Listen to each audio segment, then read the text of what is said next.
Welcome to the Generic Tech Support YouTube channel, a channel that remembers when you used to have to hike to a payphone to do hacking. Like and subscribe for more videos. Hey subscribers. So in today's video I figured we would take a look at a different Linux system. And I mean different in the sense that it is not one of the three main Linux kernels. It's not running Arch, it's not running Fedora, and it's not running Debian. So what is this? Well, it's Nix, N-I-X. This particular system is actually called NixOS, and the build is 24.11. It is the latest version of the NixOS series or system. Now, NixOS, from what I can gather, seems to be an operating system that was first developed in around 2020, 2021, so it's relatively new. It kind of fills a gap that really didn't exist.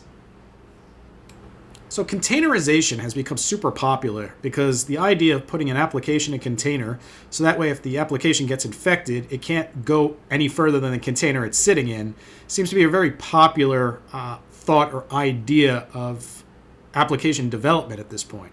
We have a lot of the different ones that exist out there. Docker is one. There's quite a bit of them. The thing about them is that, when you put an application in a container, generally speaking, that container also has to contain all of the prereqs that are involved in actually installing the operating system or installing the application or installing whatever it is that you're running. So Nix gives you a little bit of a different approach to this in that you could create a container and put multiple applications in that container that share a single prerequisite. And in doing that, it allows you to containerize like applications. Now, that doesn't save you from the possibility of infection or threat, because if somebody gains access into that container, they could take out all the other applications that sit in it. But it's not also a standardization like typical containers, where in a general container you could actually containerize something to the point where it's on a separate disk. In this system you don't. What happens is it creates a virtual directory under the Nix location, which is an actual file structure, much like an Etsy folder or home or program files if you're on Windows. And in that directory, it installs a sub random hash value, and that random hash value changes, and it actually changes often. So what happens is every time there's an update, it changes. Every time you add something, it changes. Every time you install something, it changes. And the reason why is because when it happens, it makes it impossible for companies that create ransomware or malware to add a wildcard to allow it to infect the actual system path. Now, if you haven't figured this out yet, there is a downside to this.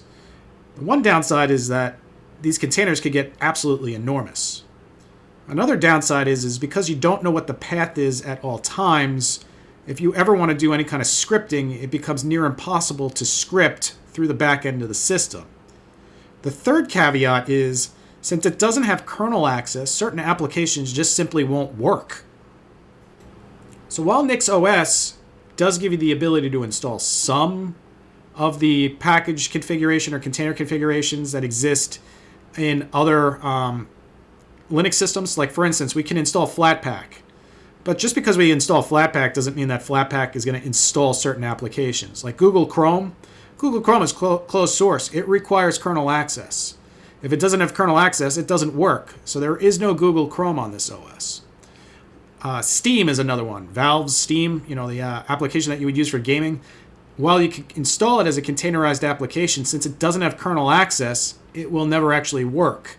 So you can launch it, but then do nothing with it because you can't access the kernel to actually run it.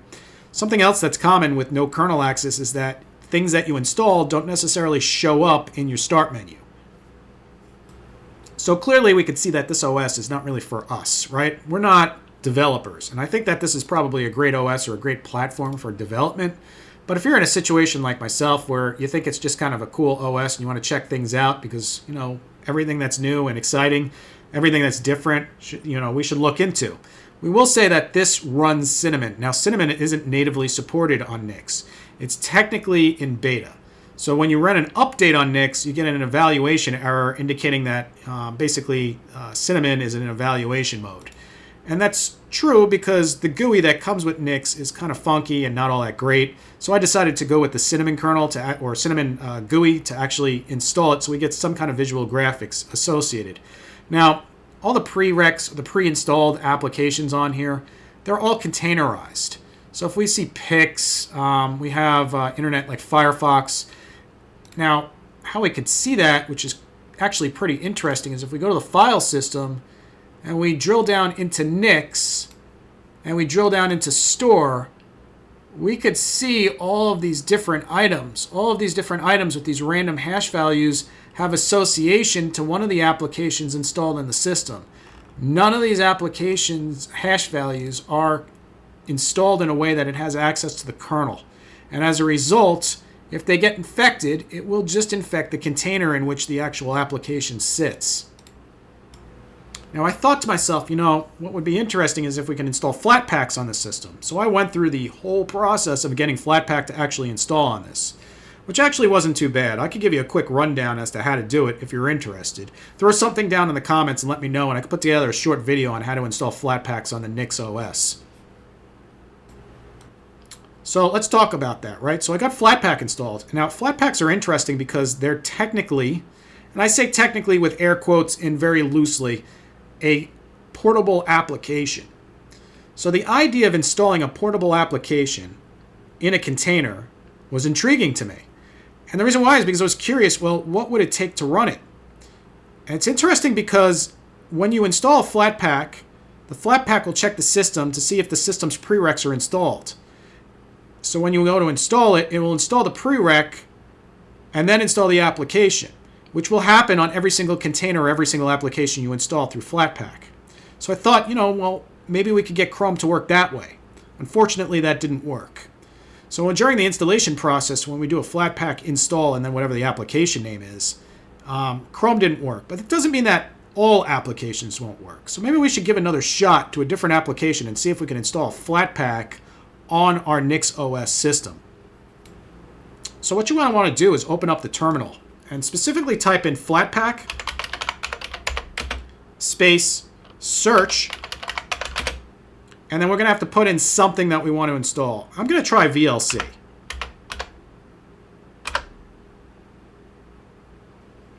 Okay, so what do we got in here? Here is VLC. We can see the VLC player. Okay, so that means that we do have the ability to install Flatpak. So let's see, or rather VLC as a Flatpak. Let's see if we can actually install it on the OS, and then let's see if it actually has the ability to see it. So we'll do Flatpak install VLC. I'm going to give it a little push here and do sudo.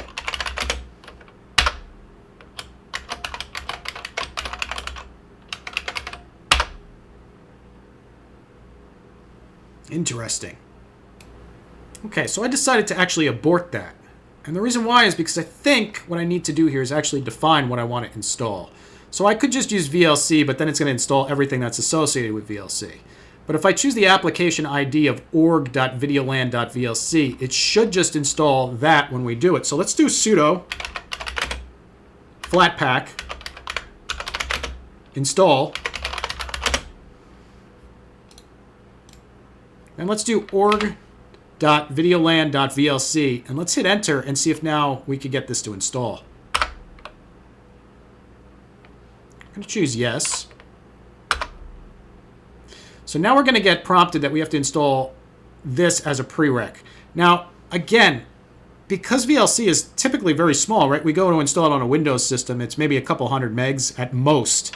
We install it on a Linux system, it's maybe like 50, 60 megs at most. And the reason why is because the prereqs already exist in the OS. But since they don't exist in the container, every single application you install is going to install the prereqs again and again and again inside of those containers. So something about Nix is that the OS can get absolutely tremendous because everything is a containerized version of itself, so there's nothing shared as far as the resources are concerned. Now, from the bonus is that we could technically install VLC player next to VLC player next to VLC player and have 3 different versions of the same thing running. And none of those versions have anything intertwined or interactive with each other. Meaning that if one gets infected, it's not a big deal. We could use one of the other 2. But obviously, we're going to have to figure out which one is which because during the installation process, we're going to get that customized hash value for the installation folder. And once that takes place, you're going to have to keep track of what that is and where that is in order to determine what application is associated to which path, which can get pretty muddy if you're not an organized person. So for the sake of this, let's say yes. Let's install all the prereqs and hit enter.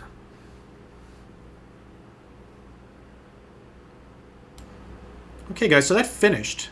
Now, the question is since we don't have access into the kernel, and we install the Flatpak, does the Flatpak interact with the start menu and actually publish that, or does it not? So right now, I'm just going to do a search for VLC, and it does. So the Flatpak does interact with the kernel, at least in the sense that it will publish the actual application through the start menu. And I'm assuming if I click on this, it should launch. And it does. So that makes me wonder, because these are containerized, can we install it more than once? Let's see what happens if we install it again. Now, because this is a containerized configuration, in theory, if I run the same command again for the install, it should install in a different location, and we should have 2 of them in the start menu. I'm wondering if it's going to require us to use the proprietary command that's found inside of Nix in order to do this. So let's see if that makes a difference. Maybe we could do sudo nix env -i for install. And then let's try to do, I don't know if we should do VLC. I don't know if we should attempt to do the Flatpak from this point forward. I don't know if we could use a Flatpak in multiple containers or if it only create a single container for all of Flatpaks. And if that's the case, then that's obviously not ideal, right? Because then we would end up with multiple applications still sharing the same resource, but in a one single container, which I don't know if that's good or bad, because obviously that kind of defeats the purpose of containerizing each application you install on the OS. Okay, guys, so I think at this point, our best bet is to actually attempt to install something else other than just VLC. Like, maybe what we should do is we should install some other small application and see if when we install a second Flatpak that isn't VLC, does it install it in the same container, or does it install it in its own containerized location and then require additional prereqs? Let's give that a shot. So let's try something small. So what I'm going to do is I'm going to open up the terminal again, and I'm going to do sudo Flatpak install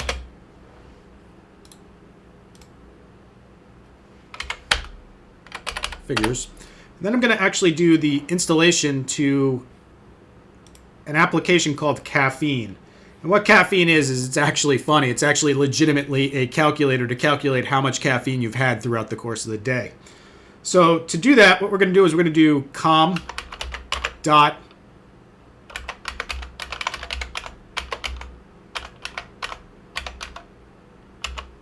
caffeine. I'm not even going to attempt to pronounce that. Once you have that entered, we should be able to just click enter and start the installation.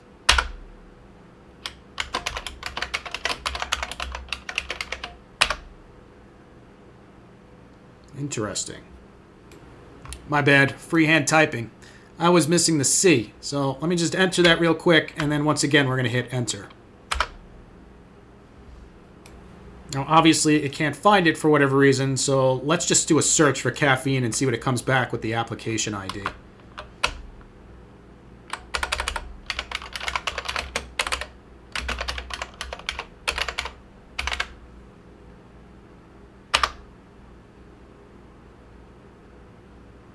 Yep, so that's where it is, and that's what it is, but for whatever reason, let's try it again.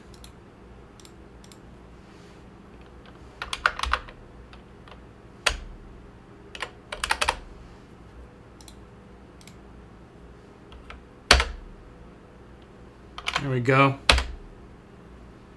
Install the prereqs, yes. Let's continue on and see what this looks like after it's finished. We'll jump into the directory, the Nix directory after this, and take a look to see if both of these things are in the same container. That case sensitivity in Linux will always get you. You notice how I screwed up on, right? Is that I didn't have the capital C in caffeine. All right, so let's take a look at this now, right? So we have this installed.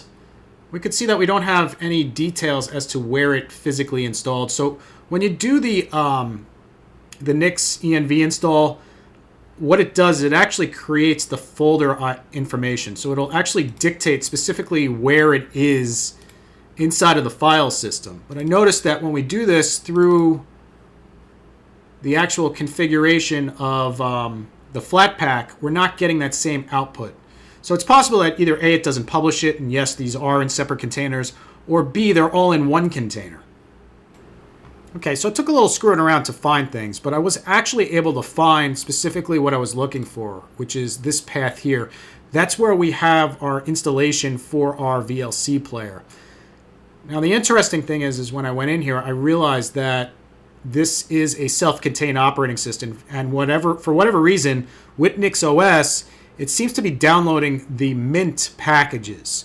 So from a outside perspective, it is running Mint or Debian as far as what is installed through the Flatpaks. Now, it's possible that that's just the way the Flatpak actually works, is that it provides the Debian coding in order for it to run as again, a self-contained portable version of the application. But I noticed that once I jumped into the actual folder as to where all this stuff is stored, I have pretty much a full-blown operating system in here. So it's relatively large. It's actually not that small. And we could see that if we highlight the actual file system. So this OS is 20 gigs, and I have VLC player installed, and I have that caffeine application installed, and then I have the updates installed, which means I'm using 15 gigs for 2 applications, which is enormous. So I don't think that this is a really good solution for people that, I don't know, want to use it for anything that's not developmental purposed. But it does appear to work, at least to create the container. But it still doesn't answer the question, is caffeine also installed in this same folder? Unfortunately, as always on this operating system, it seems to be locked up. So I'm actually going to force quit the actual file explorer on the system. And unfortunately, that kind of brings me to where I'm at. I'm going to likely have to do this through our terminal and do an ls command to see if I can actually, like a find command in the actual command line to see if I can find those applications, at least to determine whether or not Flatpaks all get installed in the same location. Okay, so that sucked, but eventually figured it out, right? So we could just run the Flatpak info to find it. Unfortunately, I forgot all the caffeine freaking thing again, so I had to run the search and go through all that fun stuff. But at any rate, we did search, and we did find it. So let's find out. Officially, are they in the same place? So from what it looks like they are not in the same place. We look like we have 2 different locations. So here we have, this one starts in 589D, and this one is 7DA. So that's interesting because that means that the Flatpak will actually install the prereqs for every application in its own container, which is not necessarily a bad thing if you want to keep them, itemized or out of the way, keep them isolated from one another. That works really well. But again, on the downside is the size, right? So just having 2 applications installed on this thing, we're using nearly 10 gigs of drive space to run very small applications. They're not very big. They're not really doing much of anything. So I would imagine that in a corporate environment, if you were going to run this OS, the OS would need to have some pretty substantial horsepower to run it.